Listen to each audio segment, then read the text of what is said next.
Ghosts of Bennington's Old Business District, a presentation by the Bennington Historical Society. What we're going to do is take a tour of old photographs showing you some of the old businesses that were in Bennington more than a century ago. Take a look and see if you can recognize any of the old buildings. We're going to start at Herman Timmy's store. This was the first general store that Bennington had and also housed the first post office. Interesting enough, this building was outside of the city limits.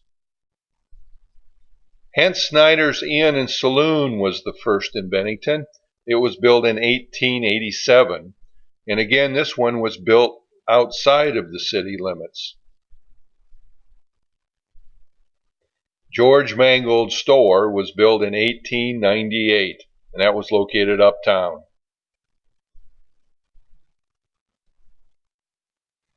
The Ideal gas station was one of the first gas stations in town. It also was one of the most popular places to be during the World Series. They had a large sign there and they kept score. This was a popular place for neighboring farmers. This was Henry Arp's implement shop. This is where they got their farm machinery.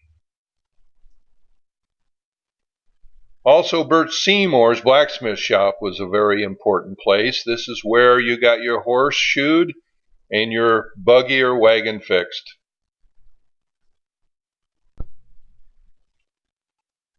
Glanton Ort had a store, and they sold a little bit of everything from insurance to paint and glass and stock tanks, cement blocks, and even sold Delco light systems for farms.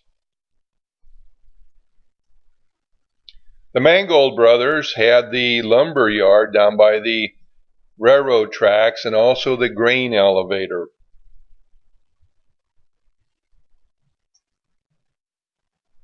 Here's the Bennington Depot. That was a popular place if you wanted to travel. For 40 cents you could go round trip to Fremont, and for a dime you could go to Irvington.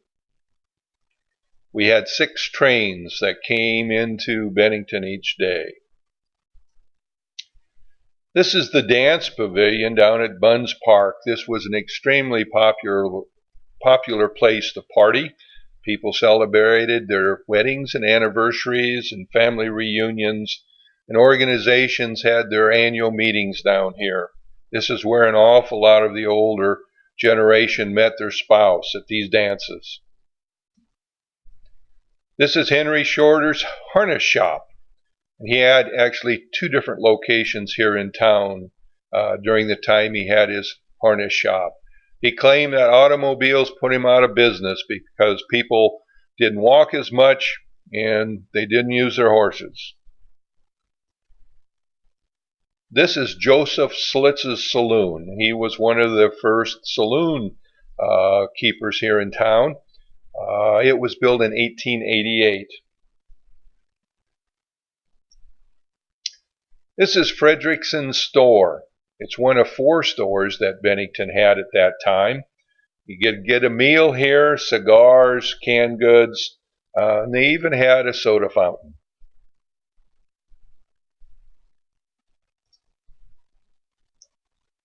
Here's a picture of Bennington's fire department back in those days in the old pump wagon. They're actually sitting in front of Off's Hotel. That was built by Egertoft in 1888, and this was the site of his saloon and also his opera house. This is Peterson's store. It was built in 1913 after the great downtown fire.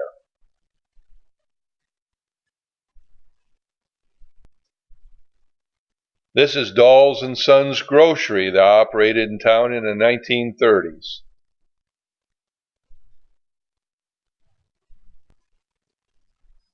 And here's a picture of the meat department at Gordon's Grocery.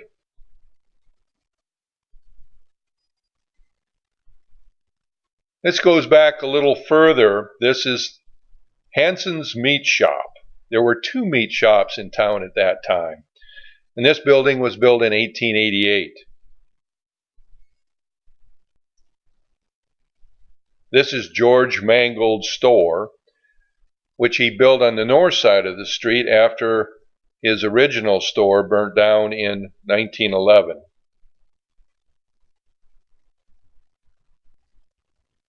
This is Pete Peterson's meat shop, and as you can see here, the meat's hanging around. In those days, there wasn't any refrigeration or freezers. You kept meat fresh by keeping it on ice from the ice house, or you salted it, cured it, or smoked it, or dried it. Here's a picture of John Peterson's garage, and that's John on the telephone there.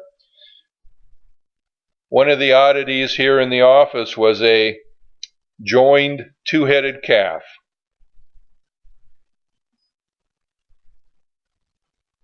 This is Spethman's Saloon.